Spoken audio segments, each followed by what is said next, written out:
3부 마지막 장 15장 발소리가 영원히 사라지다. 이제 소설의 마지막 글입니다.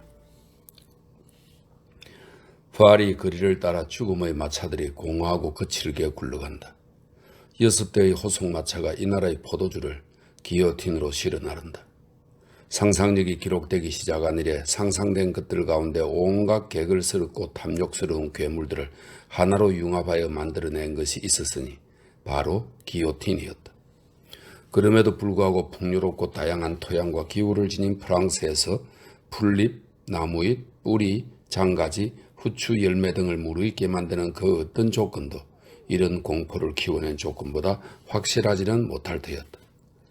다시 한번 비슷한 망치 아래 짓밟히고 망가지면 인간성은 지금처럼 뒤틀리고 일그러진 형태로 변하리라.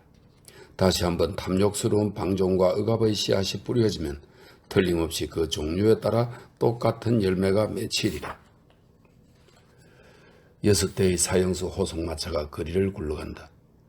그대 강력한 마법사, 시간이여 이것들을 다시 원래의 형태로 돌려놓으소서.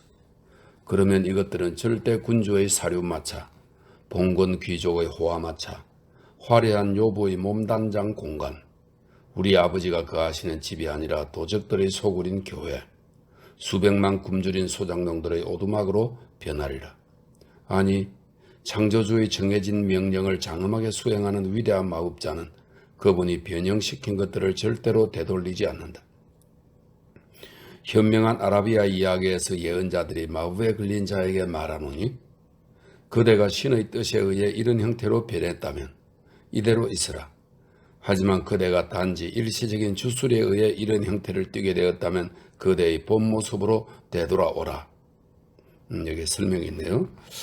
이 부분은 아라비안 나이트 1화 속에서 공주가 원숭이로 변한 남자에게 말했다 이렇게 되어 있는데 그대가 마법에 의해 원숭이가 되었다면 그대의 원래 모습인 인간으로 변하시오. 이런 말이 있다고 하네요. 변화도 없이 희망도 없이 호송마차들은 굴러간다. 마차 6대의 우월한 바퀴들이 빙글빙글 돌아가면서 거리의 군중 사이에 구불구불 기다란 고랑을 일구는 듯 보인다. 얼굴들의 일항이 이쪽 저쪽으로 쌓이고 쟁기는 꾸준히 앞으로 나아간다. 집집마다 일반적으로 거주하는 사람들은 이런 광경에 너무 익숙하여 아예 내다보는 사람 한 명 없는 창가도 많고 어떤 이들은 호송마차에 실린 얼굴들을 눈으로만 살필 뿐 굳이 일손을 멈추지도 않는다. 이곳저곳에 거주자들이 이런 광경을 구경하러 온 손님들과 있다. 그럴 때면 그는 권위 있는 해설자나 큐레이터처럼 짐짓 흡족하게 이 마차 저 마차를 손가락으로 가리키면서 어제는 여기에 누가 앉았고 그제는 저기에 누가 앉았는지 설명을 곁들이는 모습이다. 호송마차에 실린 사형수들의 경우 어떤 이들은 이런 장면과 마지막 여정에서 보이는 모든 것을 무표정하게 응시한다. 어떤 이들은 세상 만사에 미련이 남은 듯한 눈길로 응시한다. 어떤 이들은 고개를 푹 숙인 채 말없이 절망에 빠져있고 또 어떤 이들은 그 모습에 워낙 신경을 쓴 탓에 극장이나 그림에서나 보았을 법한 시선을 군중에게 던진다. 몇몇은 두 눈을 감은 채 생각에 잠기거나 떠도는 생각을 다잡으려고 애쓴다. 오직 한 사람, 미치광이 행색의 비참한 인간 한 명만이 극심한 두려움에 취하고 꺾인 나머지 노래를 부르면서 춤까지 추려고 해댄다. 그들 중 표정으로나 몸짓으로나 군중의 동정심에 호소하는 이는 단 한 명도 없다. 잡다한 기수들로 구성된 호위대가 호송마차와 나란히 말을 달리는데 자주 사람들의 얼굴이 그들을 올려다보며 어떤 질문을 던진다. 언제나 질문이 같은 모양이다. 항상 질문이 끝나면 사람들이 우르르 세 번째 마차로 몰려갔으니까. 그 마차와 나란히 달리는 기수들은 그 안에 탄 어떤 남자를 종종 검으로 가리킨다. 주요 관심사는 그자가 누구인지 알고자 하는 것이다. 그자는 호송마차 뒤편에 서서 한낱 어린 처녀와 이야기를 나누기 위해 고개를 숙인 모습이고 처녀는 마차 옆쪽에 앉아 그의 손을 잡고 있다. 그는 자신을 둘러싼 광경에는 전혀 호기심이나 관심을 두지 않은 채 줄곧 처녀에게만 이야기한다. 길게 뻗은 생터널의 거리 곳곳에서 그를 비난하는 외침이 있다. 그런 외침이 조금이나마 그에게 어떤 감정을 불러일으켰다면 그는 그저 조용한 미소를 지으면서 머리카락이 좀 더 얼굴 위로 흘러내리게 고개를 흔들 뿐이다. 양팔이 결박당한 처지이기에 그는 쉽사리 얼굴을 만지지 못한다. 교회 계단에서 사형수 호송마차의 도착을 기다리며 첩자와 감옥의 양들이 서 있다. 그는 첫 번째 마차를 들여다본다. 그곳에 없다. 두 번째 마차를 들여다본다. 그곳에도 없다. 나를 배신한 건가? 라는 의문이 든 순간 세 번째 마차를 들여다보며 표정이 밝아진다. 누가 에브레몽드야? 뒤에 선 사내가 말한다.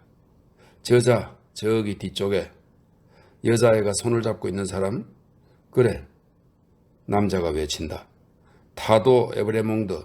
귀족들은 깡그리 기요틴으로. 타도 에브레몽드. 쉿 그만. 첩자가 소심하게 말린다. 왜 시민동지? 어차피 대가를 치를 거잖아. 5분만 있으면 대가를 치를 텐데 지금은 그냥 놔두자고. 하지만 남자가 계속해서 타도 에브레몽드를 외치자 에브레몽드의 얼굴이 잠시 그쪽을 향한다. 이어 에브레몽드가 첩자를 발견하고 찬찬한 눈빛으로 바라보더니 가던 길을 간다. 시계가 3시를 치고 군중 사이에 쟁기질된 고랑이 방향을 선회하면서 처형 장소에 이르러 멈춘다. 마지막 쟁기가 지나가자 이제 이쪽 저쪽에 쌓인 군중의 일항이 우르르 무너지면서 그 뒤로 모여든다. 다들 기요틴까지 따라갈 셈이다. 기요틴 앞에는 마치 공공유원지라도 되듯 수많은 여인들이 의자에 앉아 부지런히 뜨개질을 하고 있다. 방장서가 맨 앞줄 의자 중 하나 위에 올라서서 두리번 친구를 찾는다. 테레즈, 그녀가 새된 목소리로 외친다. 누가 본 사람 없어요? 테레즈 드 파르주. 지금까지 한 번도 놓친 적이 없는데? 뜨개질하는 자매들 중 한 명이 말한다. 없죠. 지금도 안 놓쳐요. 방장서가 발끈하여 외친다. 테레즈. 더 크게 여자가 권한다. 더 크게. 방장서여 한껏 크게 외치라. 아무리 그런들 그녀는 그대의 말을 듣지 못하리라. 그럼에도 더 크게. 방장서여 신의 이름을 더럽히는 욕설을 섞어가며 외치라. 아무리 그런들 그녀를 불러오지는 못하리라. 어딘가에 꿈을 대고 있을 그녀를 찾기 위해 다른 여인들을 보내 샅샅이 뒤지게 하라. 비록 그녀의 전령들이 지금껏 무시무시한 짓들을 해왔지만 그녀를 찾기 위해 자진해서 저 세상까지 가지는 못하리라. 이런 경우가 있나? 방장서가 의자에서 발을 구르며 외친다. 여기 호송마차가 도착했는데 게다가 에브레몽드는 눈 깜짝할 사이에 처치될 텐데 아직도 안 오다니. 뜨개질감도 내 손에 있고 자리까지 다 맡아놓았는데 속상하고 실망스러워 올 것 같아. 방장서가 올라서 있던 의자에서 내려와 울먹일 때 호송마차가 짐을 내려놓기 시작한다. 성녀 기요틴의 사제들이 예복을 입고 대령하고 있다. 쿵! 머리 하나가 들려 올려지고 그 머리가 생각하고 말할 수 있던 조금 전까지는 눈길 한번 주지 않던 뜨개질하는 여인이 숫자를 센다. 하나. 두 번째 호송마차가 짐을 내려놓고 이동한다. 세 번째가 다가온다. 쿵. 뜨개질하는 여인들은 일손을 멈추거나 머뭇거리는 법도 없이 샌다. 둘. 에브레몽드라고 여겨지는 남자가 내리고 그 다음으로 재봉사가 들려서 내려진다. 그는 내릴 때 그녀의 인내심 많은 손을 놓지 않고 약속했던 것처럼 계속 잡고 있다.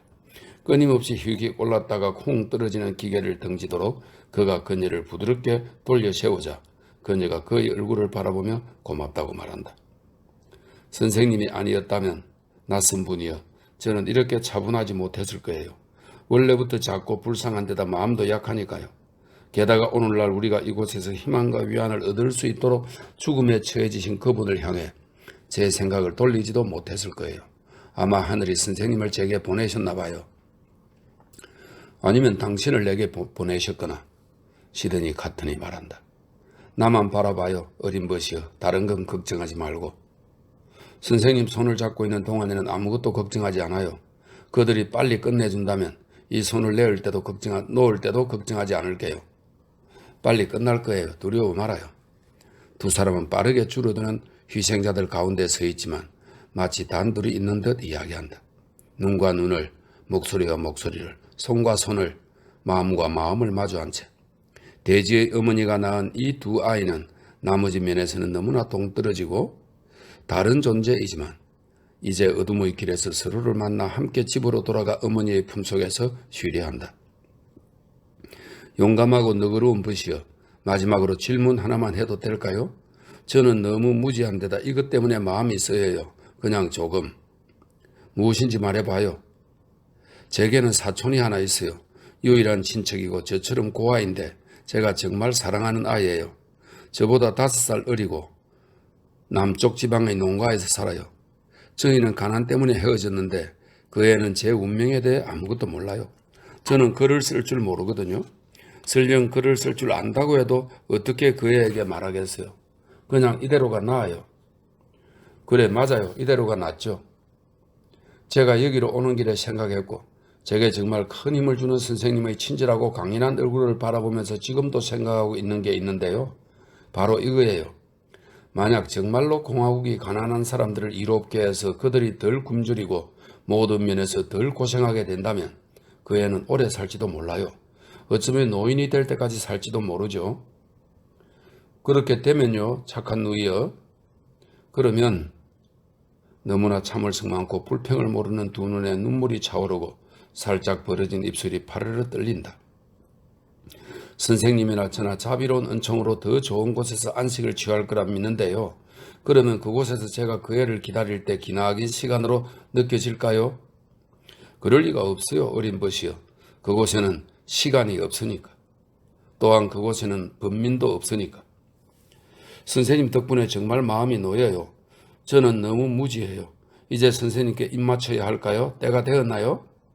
그래요. 그녀가 그의 입술에 입을 맞춘다. 그도 그녀의 입술에 입을 맞춘다. 그들은 서로에게 엄숙히 신의 가호를 빈다. 그가 손을 놓았을 때 그녀의 여윈 손은 떨리지 않는다. 참을성 많은 얼굴에는 변함없이 상냥하고 밝은 표정뿐이다. 그보다 앞서 다음이 그녀의 차례다. 그리고 사라진다. 뜨개질하는 여인들이 샌다. 22. 예수께서 이르시되 나는 부활이요 생명이니 나를 믿는 자는 죽어도 살겠고 무릇 살아서 나를 믿는 자는 영원히 죽지 아니하리니. 웅성웅성 수많은 목소리들, 올려다보는 수많은 얼굴, 군중의 끝자락에서 우르르 밀려들어 마치 거대한 파도처럼 한꺼번에 솟구치는 수많은 발소리, 모든 것이 섬광처럼 사라진다. 23. 그날 밤 도시 곳곳에서 사람들이 그에 관해 말하길 그곳에서 그토록 평온한 얼굴을 본 적이 없다고 했다. 숭고하고 예언자 같은 모습이었다고 많은 이들이 덧붙였다. 불과 얼마 전 같은 칼날 아래 사라진 주목할 만한 희생자 중 한 명. 여성은 같은 처형대 발치에서 자신에게 영감을 주는 생각들을 적게 해달라고 부탁한 바 있었다. 설명이 있네요. 지롱드파의 핵심 인물인 롤랑 부인은 사형이 집행되기 직전 종이와 페인을 빌려달라고 부탁했지만 거절당하자 다음과 같은 유명한 말을 남기고 처형되었다고 한다. 오 자유여, 그대의 이름으로 얼마나 많은 죄를 범할 것인가. 예. 만약 그도 자기 생각을 남겼다면, 그리고 그 생각들이 앞날을 내다보는 것이었다면 아마도 이런 글이 되지 않았을까. 나는 본다. 이 징벌기구가 현재의 효용을 다하기 전에 바사드, 클라이, 드파르즈, 방장서, 배심원, 판사, 그리고 옛 압제자들의 파멸을 딛고 부상한 새로운 압제자들의 기나긴 행렬이 이 기구에 의해 처형되는 것을 나는 본다. 아름다운 도시와 찬란한 사람들이 이 암흑의 구름텅이에서 다시 일어서는 것을, 그리고 앞으로 긴 세월에 걸쳐 진정한 자유를 얻기 위한 그들의 투쟁 속에서, 그들의 승리와 패배 속에서 오늘날의 죄악과 이런 죄악을 낳은 지난날의 죄악이 서서히 속죄를 치르며 사라져가는 것을 나는 본다. 이제 다시는 보지 못할 영국에서 내 생명을 바쳐 구한 이들이 평화롭고 유익하게 번영하며 행복한 삶을 사는 것을, 그녀가 내 이름을 딴 어린아이를 품에 안고 있는 것을, 그녀의 아버지가 늙고 등이 굽었지만 그 외에는 온전히 회복하여 자신의 진찰실을 찾는 모든 사람을 성심껏 대하며 평화롭게 사는 것을, 그토록 오랜 시간 그들의 친구였던 선량한 노인이 10년 10년간 더 자신이 가진 모든 것으로 그들의 삶을 풍요롭게 한 뒤 평온히 천국으로 떠나는 것을. 나는 본다. 내가 그들의 마음속에 그리고 수세대에 걸쳐 그 자손들의 마음속에 신성하게 자라나는 것을. 늙은 여인이 된 그녀가 매년 오늘이 되면 나를 기리며 흐느껴 우는 것을. 그녀와 남편이 생이 다했을 때 지상의 마지막 침대에 나란히 누운 것을. 그리고 나는 안다. 그들이 서로의 영혼 속에 귀하고 성스럽게 자리한 만큼이나 나 역시 그들의 영혼 속에 그렇게 자리하고 있음을. 나는 본다. 그녀의 품속에 안겨있던 내 이름을 딴 아이가 어른이 되어 한때 나의 길이었던 인생 행로에서 성공을 거두는 것을. 그가 워낙 잘해준 덕분에 그 분야에서 내 이름이 그의 빛에 의해 찬란해진 것을. 내가 남겼던 오점들이 그 이름에서 지워져 사라진 것을.